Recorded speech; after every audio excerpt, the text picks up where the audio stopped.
Hi,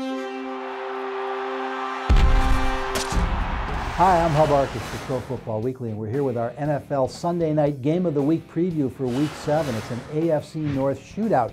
Pittsburgh Steelers will visit the Cincinnati Bengals, and our senior editor, Mike Wilkening, covers the AFC North for us. And you know, Wilkie, in this one, I think it's all about the injuries. Both these teams disappointing. The Steelers at 2-3, the Bengals at 3-3 after the hot start. And yet the Steelers will come in with enough injuries that we're not going to be sure until kickoff who's going and who's not. This is an extension of last year for Pittsburgh and not what they wanted. They were banged up at the end of last year. It really limited them. Same story this year. Troy Polamalu is the headliner, the calf injury. It's not the same defense without him. And this has been a defense that has been more permissive versus the run and the pass. Not having Polamalu certainly hasn't helped. This has been a team overall, Hub, where the margin for error has just kind of been whittled and whittled and whittled away the last year or so. You know, I look at the Cincinnati Bengals, and A.J. Green has already done things in his first 20 games at a wide receiver position that have never been done before. But once I move past him, I just don't see the elite talent on this football team. I'm not sure about Andy Dalton. I mean, he's fine. He's a nice quarterback for being as young as he is, but he hasn't done anything special. When these teams kind of look in the mirror, they've got the same problem. They can't run the football consistently. That's Cincinnati's problem. That's been their problem for years, frankly. Pittsburgh has the same issue. What it does is it puts more emphasis on the passing game. Now with Pittsburgh, we've got Ben Roethlisberger, household name, proven commodity. Andy Dalton, you ask him to throw the ball quite a bit. It's been a mixed bag. We've seen some good performances. We've also seen some bad performances. 4 turnovers at Cleveland last week. You want to be in a position, if you're Jay Gruden, where you can run the football, take a little pressure off of Andy Dalton against this opponent. Mike, the Bengals went into their Week 6 flop in Cleveland, tied for the NFL lead in quarterback sacks at 18.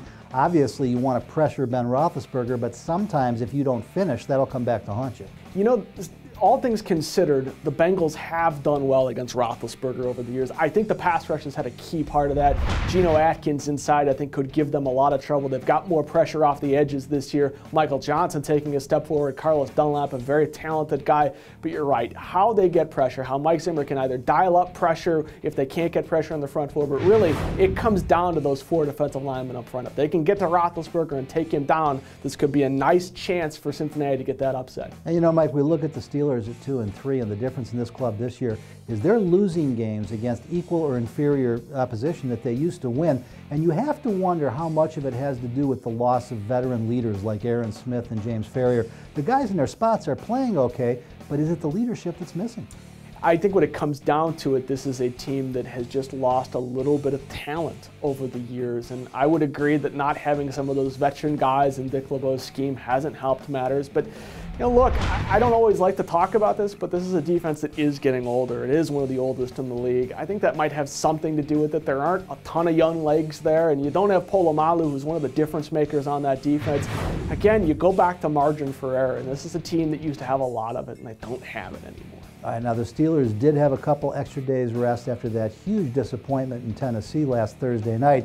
Got to pick a winner here. What do you think, the Bengals at home or the Steelers in a must-win? The Steelers have won 4 straight in the series. They typically have had Cincinnati's number. I'm inclined to side with the Steelers on the road here. I just think the Bengals had an opportunity at 3-1 to really take a step forward. They couldn't do it. I think they're going in the wrong direction, and this is a bad matchup for them traditionally, and I think again this year. You know, even with the losses so far, even with the loss of talent, I look at the Steelers and I can get them against a home team dog. That scares me a little bit, but the Steelers are the better football team. And so I'm going to go against all the trends this year so far and say it is the Pittsburgh Steelers who show their class in this one. That's going to do it for our preview of this week's Sunday night game. For all the best in NFL news and entertainment, you want to stay right where you are at ProFootballWeekly.com, 24 hours a day, 7 days a week.